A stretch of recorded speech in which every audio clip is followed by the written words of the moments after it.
Holistic remittance private limited या कंपनीने 19 कामगारांना 21 एप्रिलला अचानक कामावरून काढून टाकले होते।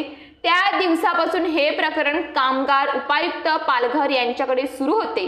प्रत्येक वेळी कंपनी व्यवस्थापन वेगवेगळी कारणे देऊन कामगार कार्यालयात तारखेला अनुपस्थित राहत होते। कंपनीचे गेट कंपनीने बंद ठेवून कंपनी बंद ठेवली होती। उर्वरित 51 कामगार रोज कामावर जात होते, परंतु कंपनी त्यांना कामावर हजर करून घेत नव्हती। सदर कंपनीचा आतला डाव लक्षात आल्यानंतर 51 कामगार आणि 19 कमी केलेले कामगार अशी दोन्ही प्रकरणे न्यायालयीन प्रक्रियेकडे नेली। त्यानंतर काल 3 जूनला कोर्टाने कंपनीला थेट आदेश दिला की 51 कामगारांना घेऊन 4 जून पासून कंपनी सुरू करण्यात यावी। हा आदेश दिल्यानंतर कामगारांनी आनंद व्यक्त केला। आज 4 जून पासून कोर्टाच्या आदेशानुसार 51 कामगार कामावर रुजू झाले आहेत। तसेच 19 कामगारांचाही निकाल लवकरच लागेल, असे आदिवासी एकता मित्र मंडळाचे संस्थापक अध्यक्ष संतोष जनाठे म्हणाले। न्यूज पोलीस रिपोर्टर अपू बुकले, मनोर। काय बोलणार, जो 21 एप्रिलपासून जो लढा सुरू झालेला होता तो महिना होऊन गेलेला आहे आणि कुठेतरी तुम्ही बोलतात थोडंफार यश आलेलं आहे, त्याबद्दल काय बोलणार आज? या सगळ्या याच्यामध्ये 21 एप्रिलला 19 कामगारांना कपात करून कंपनीचा जो उद्देश होता तो खरा 21 कामगारांना कपात करायचा असा नव्हता।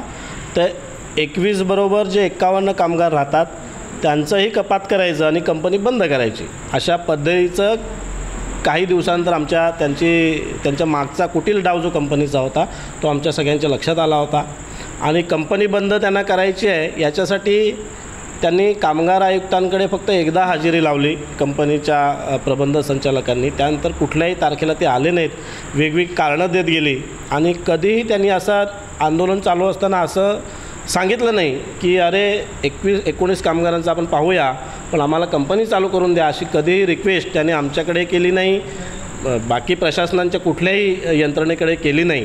त्यामुळे आम्हाला अंदाज आला की यांना कंपनी बंद करायचं आहे। 19 सोबत जे 51 कामगार आहेत त्यांनासुद्धा यांना कमी करून कंपनीला टाळं ठोकायचं असं लक्षात आमच्या आल्यानंतर आम्ही कामगार आयुक्तांकडची तारीख चालू ठेवली आणि कोर्टामध्ये दाद मागायचा आम्ही प्रयत्न केला। त्या पद्धतीने 51 कामगारांची केस आणि 19 कामगारांची दुसरी केस असे दोन्हीची दाद आम्ही कोर्टाकडे मागण्याचा प्रयत्न केला। त्यात आज कोर्टाने जो आदेश दिलेला आहे कंपनीला, त्याच्यामध्ये कंपनीला जे आदेश दिलेला आहे की त्यांनी सांगितलं की 51 कामगारांना तुम्ही घ्या आणि कंपनी सुरू करा, असा आदेश दिलेला आहे। 51 कामगार रोज कंपनीच्या गेटवर जात होते, आम्ही कामावर येतोय असं सांगत होते, पण कंपनी गेट उघडत नव्हते।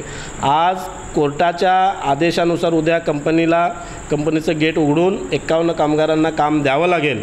त्यामुळे हा 19 कामगारांच्या बरोबर असलेले जे 51 कामगार होते त्यांचा विजय आहे। त्याचबरोबर 19 कामगारांची जी केस आहे तीसुद्धा आम्ही कोर्टात टाकलेली आहे, कारण कामगार उपायुक्तांच्या ऑफिसला कंपनी व्यवस्थापन येत नाही, पण कोर्टामध्ये त्यांना यावं लागेल आणि म्हणून ती केस आम्ही लढतो आहोत। एकजुटीचा विजयच आहे हेच म्हणावं लागेल। हा कामगार एकजुटीचा विजय आहे। त्यासोबत तसं म्हणू की या सगळ्या आंदोलनामध्ये आम्ही कोंढाण ग्रामस्थ आणि सगळ्यांनी आम्ही यांना पाठिंबा देण्यापेक्षा आम्ही आंदोलन उभारलेलं होतं। हे काही कामगारांचं आंदोलन नव्हतं।